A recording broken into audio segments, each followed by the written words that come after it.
Imagine that one day a little boy named Sean was going on a field trip with his family. Then suddenly a car collided into the side of the vehicle that Sean was sitting on. Sean and his family was rushed to the nearest hospital. Sean had to receive an immediate blood transfusion because he lost a lot of blood.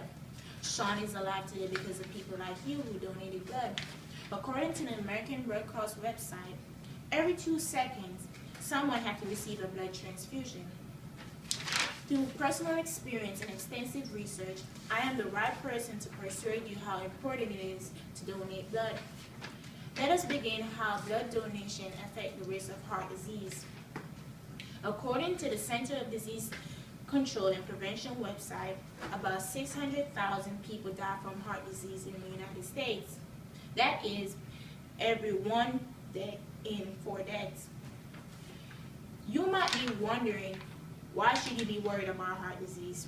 Did you know American Heart Association reports have proven that heart disease is the leading cause of death in both men and women in America?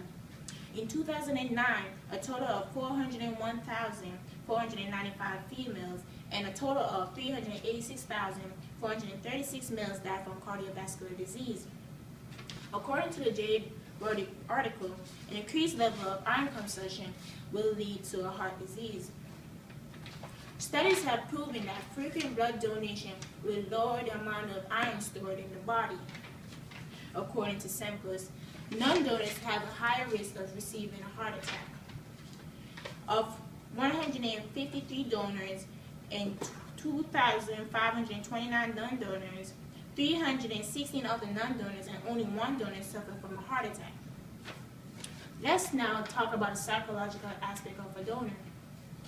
According to the American Blood Supply, blood donation results from a combination of solicitation, convenient donation opportunity, and donors believe that the need is obvious and there will only be blood if I'm willing to give it. Donating blood, you don't need any specific reason but your own. Just the thought that your blood is given to somebody else to save their life or any use will make you psychologically better. Many of you probably have friends and family in the hospital right now that need blood to survive. For example, in 2009, my little sister Kara was born 27 weeks premature. While on the treatment, she had to receive 2 immediate blood transfusions. If it wasn't for my family and I and you who donated blood, she wouldn't be alive today. We have given a child one of the most precious gifts of all, which is life. You have heard me discuss how blood donation reduces the risk of heart disease and the psychological aspect of a donor. Now let's address how blood donation brings advances to life-saving techniques such as blood transfusion. In the 1900s, blood transfusion began, and since then, FDA laboratories have been evaluating new technology to improve it.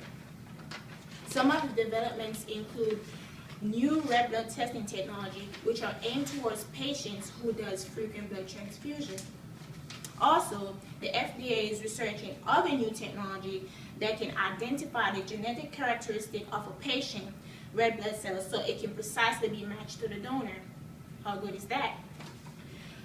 To ensure safety for every blood transfusion, after donation, every unit of blood is tested for any form of disease, and none of the blood is used until it passes all the required tests. Blood donation is an important factor to this American society. We need people like you because there is no absolute blood solution or substitute for blood. Today, I've discussed how blood donation affects the risk of heart disease, the psychological aspect of the donor, and how does blood donation bring advances into life techniques such as blood transfusion. I appreciate you all for listening to my speech today, and I hope you guys will take my information and it will help you make your position on this topic. Thank you.